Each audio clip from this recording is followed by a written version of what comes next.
everyone, welcome to this lecture. One part which was remaining in the theorem is Talighan's theorem. So I thought why I would not cover this theorem as well. So today's topic of discussion is Talighan's theorem, and I have given two problems of Thevenin's theorem in the last lecture. We will see the solution of those two problems also. Okay.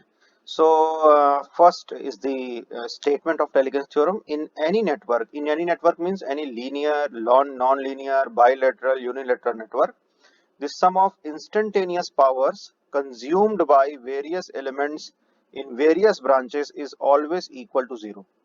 So consumed means power can be delivered also and power can be consumed also, na? So power consumption here includes both the things, power delivery as well and power consumption as well. So in totality we can say, or in other words we can say, that the total power delivered is equal to total power consumed. The summation of all the powers in any network equals to zero. Okay, the intelligence says that. We will see how. This is based on the law of conservation of energy. Okay. Now see the example below. This is the network. We have to find the power supplied by the current source 4 ampere. ये जो 4 ampere का current source है, how much power this 4 ampere current source is supplying to this particular network, we are going to see that. ठीक है, तो क्या करेंगे इसको फाइंड आउट करने के लिए, वो हम लोग देखते हैं. इसके पहले कि इसकी डिटेलिंग में जाएं तो mathematically we can write if we have V1, V2 to n number of sources, voltage sources up to Vn, and if we have I1, I2 to n number of current sources In, then P1 can be written as V1 I1, P2 can be written as V2 I2, and so on. Power can also be calculated as I square into R, and power can also be calculated as V square upon R. There are three basic calculation methodology for calculating the power. We have seen in case of the power as well, huh? V square upon R, I square into R, and V into I. So P1, so total power P can be written as P1 plus P2 plus and so on up to Pn. So in summation we can write with the, if we summarize, we can write that K1 से लेकर के n तक के जो है आपका ये variation होगा, और ये जो टोटल पावर है वो इक्वल होगा जीरो के, that is minus PD plus PA. PD means power delivered and PA means power absorbed. Deliver है तो minus, absorbed है तो plus. ये हम लोगों ने सबसे in the very first lecture, you can find in my playlist the first lecture where we discussed about voltage, current and power. I told you how to calculate absorbed and delivered power, and at that time I also told you that power delivered is always minus and power absorbed is always plus. So PD equals to PA. Basic thing is, now we have to find what is the power across this 4 ampere current source. So we can see from the network that there are 5 elements in the network. एक तो 4 ampere का current source है, दूसरा 1 ओम का resistance है, तीसरा 2 ओम का resistance है, चौथा जो है वो 2 वोल्ट है अक्रॉस द रेजिस्टेंस R2, और पांचवा जो है वो है 4 वोल्ट का वोल्टेज सोर्स. एक बार मैं फिर से आपको दिखा देता हूँ circuit.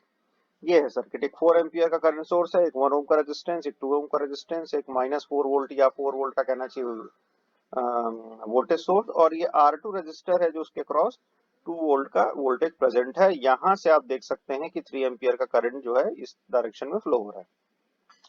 So this is all about the circuit.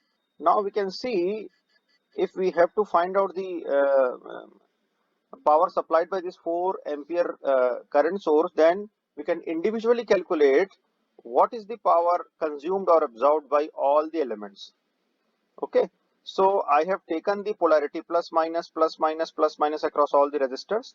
ठीक है, तो 1 ओम का जो रेजिस्टेंस है उसके अक्रॉस कितना पावर आएगा, तो 1 ओम के रेजिस्टेंस के अक्रॉस आपको क्या पता होना चाहिए, आपको पता है कि 4 एम्पियर का करंट फ्लो हो रहा है, तो आई स्क्वायर इंटू आर वाला फॉर्मूला हमने यहाँ लगा दिया है. तो आई स्क्वायर मतलब 4 का स्क्वायर हो गया 16 इंटू 1 मतलब 16 वॉट का एब्जॉर्ब पावर. क्यों? क्योंकि प्लस से माइनस ये प्लस पावर आ रहा है इसलिए.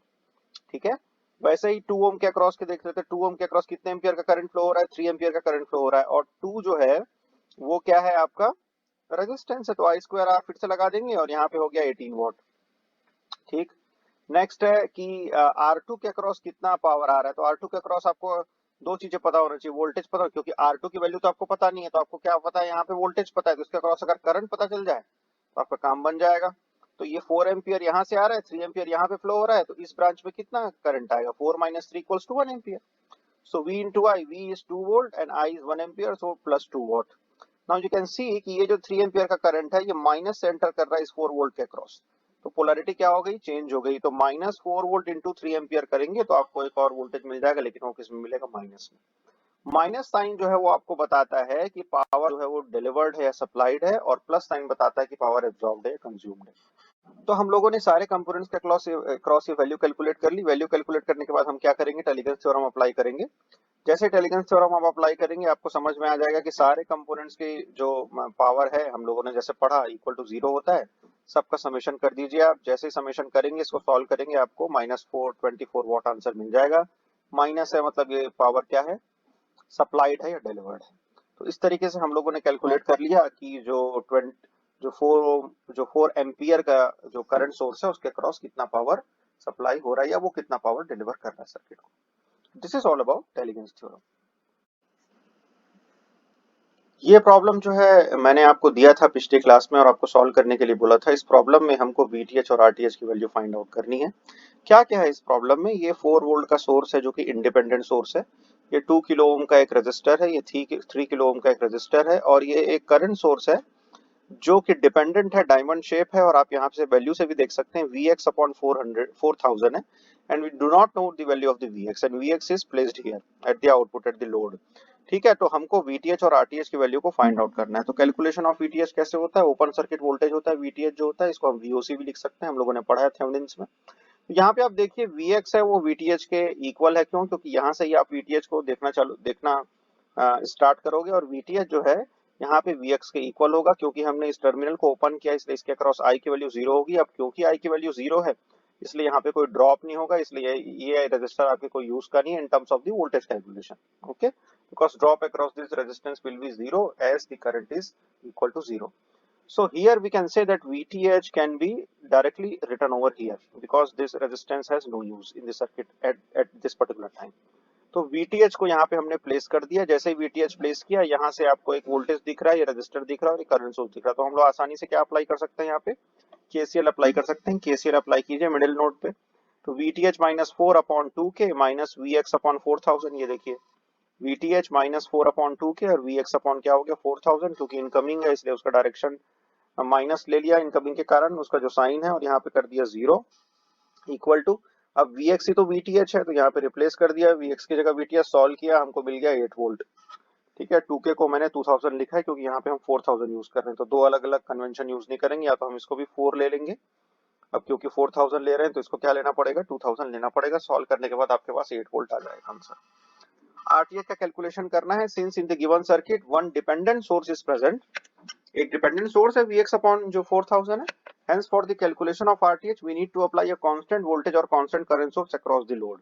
आपको याद होगा कि जब हम लोगों ने पढ़ी है कैटेगरी थेवेनिन्स थ्योरम की, तो 3 कैटेगरीज में वो डिफाइन होता है। पहला जब टोटली इंडिपेंडेंट सोर्स हो, दूसरा जब इंडिपेंडेंट और डिपेंडेंट दोनों हो, और तीसरा जब टोटली डिपेंडेंट सोर्स हो। तो जब पहला केस आता है तो हम वैसे ही कैलकुलेशन करते हैं जैसा हम करते आए हैं, फर्स्ट ईयर से जैसा पढ़ते आए हैं। सेकंड वाले केस में जब डिपेंडेंट इंडिपेंडेंट एक साथ होता है तो RTH के कैलकुलेशन के लिए आपको क्या करना पड़ता है, क्या अप्लाई करना पड़ता है, एक कांस्टेंट वोल्टेज या करंट सोर्स अप्लाई करना पड़ता है। वैसे ही जब टोटली डिपेंडेंट हो तो भी अप्लाई करना पड़ता है। ये एप्लीकेशन इसलिए करते हैं आप, क्योंकि जब डिपेंडेंट सोर्स आ जाता है ना सर्किट में, तो it can not generate the power itself. ठीक है, क्योंकि वो डिपेंडेंट है किसी दूसरे पैरामीटर के ऊपर, तो आपको जरूरत पड़ती है एक कांस्टेंट वोल्टेज और करंट सोर्स की जो एक्साइट करता है आपके आपके पूरी सर्किटरी को। ये पर्पस होता है उसको अप्लाई करने का। ठीक है, तो हम लोगों ने यहाँ पे एक प्लस माइनस VDC एक सोर्स अप्लाई किया जिसके कारण एक IDC करंट फ्लो हो रहा है। A constant voltage source VDC is applied and the independent voltage source 4 volt का जो वोल्टेज सोर्स था उसको हमने क्या कर दिया, शॉर्ट सर्किट कर दिया। और अब हमको कैलकुलेशन किसका करना है, VDC अपॉन IDC का। जैसे ही VDC अपॉन IDC मिला आपको तो आपको RTH की वैल्यू मिल जाएगी। ऐसा प्रॉब्लम हम लोग पहले भी कर चुके हैं। अब KVL लगा लेते हैं। अब आउटर लूप में KVL लगा रहे हैं। आउटर लूप में KVL इसलिए लगा रहे हैं क्योंकि देखिए यहाँ पे तो वोल्टेज 0 हो गया। ठीक है, यहाँ से करंट कितना फ्लो हो रहा है, IDC। यहाँ से कितना करंट आ रहा है, Vx अपॉन 4000। तो इस पर्टिकुलर रेजिस्टेंस के अक्रॉस कितना करंट है, IDC, और इस पर्टिकुलर रेजिस्टेंस के अक्रॉस कितना करंट है, Vx अपॉन 4000 प्लस IDC। तो क्यों ना इस पूरे बड़े जो जो जो आउटर लूप है, ये जो बड़ा वाला लूप है, उसके अक्रॉस हम क्या अप्लाई कर दें, KVL अप्लाई कर दें। जैसे ही हम केवीएल अप्लाई करते हैं इस तरीके का हमको इक्वेशन मिलता है, माइनस वीडीसी, यहाँ से देखिए ये पूरा यहाँ से ऐसा करंट फ्लो हो रहा है ना, ये इस तरीके से करंट फ्लो हो रहा है, तो ये माइनस वीडीसी प्लस ये हो गया 3 into I D C plus 2 into I D C plus V X upon 4000 equals to 0। जैसा कि मैंने आपको बताया कि करंट कहाँ कहाँ पे किस तरीके से आपको लेना है, और वी एक्स जो है वही वीडीसी के इक्वल है, तो वी एक्स की जगह आप क्या लिख दीजिए, वीडीसी। जैसे पिछले बार हमने वी एक्स को क्या लिया, वीटीएच, इस बार वी एक्स को क्या लेना पड़ेगा आपको, वीडीसी, क्योंकि आउटपुट में आपने क्या अप्लाई किया, वीडीसी, और वहीं पे आपका आउटपुट वोल्टेज प्रेजेंट था वी एक्स। ठीक है, तो सर्किट में वी एक्स वीडीसी से रिप्लेस हो गया। जैसे ही आप इसको सॉल्व करते हैं आपको वीडीसी अपॉन आईडीसी 10K या 10,000 ओम मिलता है, इसको सॉल्व करना पड़ेगा आपको और वीडीसी अपॉन आईडीसी निकालना पड़ेगा। आप अपनी कॉपी में सॉल्व करके देख लीजिए, आपको यही आंसर मिलेगा, 10 किलो ओम्स या 10,000 ओम्स, जैसा आप लिखना चाहें। तो आरटीएच की वैल्यू कितनी आ गई है, 10 किलो ओम्स इस पर्टिकुलर प्रॉब्लम में। ठीक, एक और प्रॉब्लम दिया था मैंने आपको सॉल्व करने के लिए। अब ये वाला प्रॉब्लम देखिए, इसमें भी वीटीएच आरटीएच फाइंड आउट करना है। अब आपको ये आइडेंटिफाई करना है कि यहाँ पे कोई इंडिपेंडेंट सोर्स प्रेजेंट है क्या। मुझे तो नहीं दिखता कोई इंडिपेंडेंट सोर्स, सारे ही सोर्स कैसे हैं, डिपेंडेंट है। क्यों, क्योंकि ये 0.5 वी नॉट है, ये डिपेंडेंट है, और ये तो वी नॉट कहाँ प्रेजेंट है, 20 ओम के रेजिस्टेंस के across. There is no voltage और current source which is independent in this particular circuit. तो जब इंडिपेंडेंट सोर्स प्रेजेंट ही नहीं है तो सीधे सीधे वीटीएच का कैलकुलेशन क्या हो जाता है, जीरो हो जाता है। Since no independent source is present in the above circuit, hence we can write VTH equals to 0. Voltage निकल ही नहीं सकता क्योंकि कोई इंडिपेंडेंट सोर्स ही नहीं है, तो VTH क्या हो जाएगा, जीरो हो जाएगा। अब हमको आरटीएच का कैलकुलेशन करना है और आपको पता है आरटीएच का कैलकुलेशन कैसे करना है। फिर से कोई कांस्टेंट वोल्टेज या करंट सोर्स अप्लाई करना पड़ेगा, तो हमने क्या कर दिया, यहाँ पे प्लस माइनस VDC फिर से अप्लाई कर दिया, जिसके कारण आईडीसी फ्लो हो रहा है।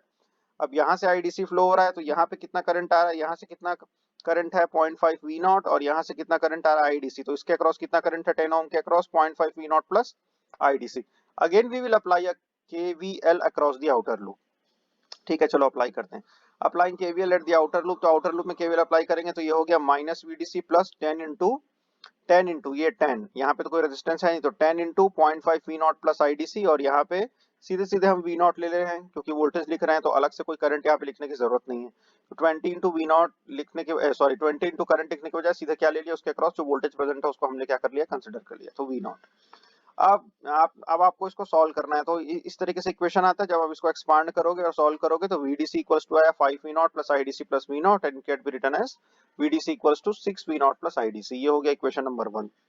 जैसे ये इक्वेशन मिलता है आपको, अब आपको क्या करना है, वी नॉट की वैल्यू को फाइंड आउट करना है। देखते हैं जरा वी नॉट कहाँ पे है, ये है वी नॉट। तो वी नॉट के अक्रॉस वी नॉट कैसे निकालोगे आप, आपको क्या पता होना चाहिए, रेजिस्टेंस और उसके अक्रॉस करंट। तो यही करंट तो फ्लो हो रहा है इस लूप में, 0.5 वी नॉट प्लस आईडीसी, जो 10 ओम के अक्रॉस करंट है वही 20 ओम के अक्रॉस करंट है। क्यों, क्योंकि इस दोनों सीरीज में और हम आउटर लूप कंसिडर कर रहे हैं। तो अगर मुझे वी नॉट कैलकुलेट करना है तो मैंने लिख दिया 20 इंटू जो करंट इसके अक्रॉस है, टोटल करंट अक्रॉस थी 20 ओम रेजिस्टेंस, तो ये मैंने लिख दिया उसको वहां से, तो मुझे वी नॉट मिल गया 10 वी नॉट प्लस 20 आईडीसी, और यहाँ से मैंने वी नॉट निकाला तो मुझे मिल गया माइनस 20/9 आईडीसी। जैसे ही माइनस 20/9 आईडीसी मिला मेरे को वी नॉट की वैल्यू, मैं इक्वेशन नंबर 1 पे चला गया और फिर से मैंने वहां पे उसको प्लेस कर दिया, कहाँ पे, वी नॉट की जगह। तो 6 इंटू वी नॉट था, तो वी नॉट को यहाँ पे आपने प्लेस किया इस इक्वेशन से, इक्वेशन नंबर 1 में, और आपने कैलकुलेट कर लिया VDC अपॉन IDC इसको सॉल्व करने के बाद, और आपको जो VDC अपॉन IDC की वैल्यू मिलती वो मिलती है 3.33 ओम्स। यही है आपका RTH। तो इस तरीके से ये प्रॉब्लम जो है वो सॉल्व होता है। हमको हमेशा ध्यान रखना है थेवेनिन्स के केस में कि प्रॉब्लम किस कैटेगरी में फॉल होता है। 3 कैटेगरी जो मैंने बताई आपको, dependent, independent and dependent plus independent, उस कैटेगरी के अकॉर्डिंग आप अपना सॉल्यूशन करेंगे। So this is all for this lecture. Thank you for watching.